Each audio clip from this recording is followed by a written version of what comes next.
58. Question number 58. Ball 1 collides with an initial stationary ball 2 of same mass. Masses are same. After the collision, the balls move with speeds v1 and v2. Their velocities make angle theta 1 and theta 2. Okay, so diagram is given. Right. What is v1 by v2? Now this is once again a question on two-dimensional motion, two-dimensional collision.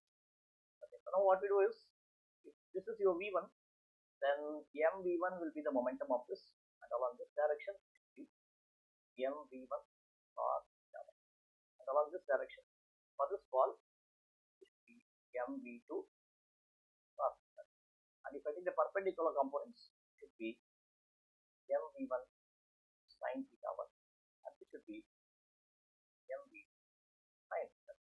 This is what we have. Now we want v1 by v2. Now let us write down. So let us say this is m and this is q. Now what we have is, we can now write the conservation of momentum along x and y axis. I can now write mu is equal to m into v1 cos theta 1 plus v2 cos theta 2. This is one equation. Along y axis, I can now write this was 0. Momentum before collision along the y axis was 0.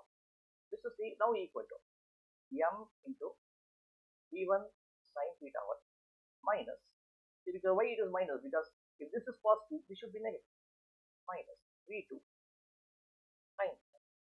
See, using this equation, it's very difficult for me to get the answer, because there is a u here and I do not know what the u, I just assumed it is. But using this, I can easily get an answer for v1 by v2. So what I will do now is that I will put this, I will send this one to that side. So I can write v1 sin theta 1 is equal to v2 sin theta 2. So v1 by v2 is equal to sin theta 2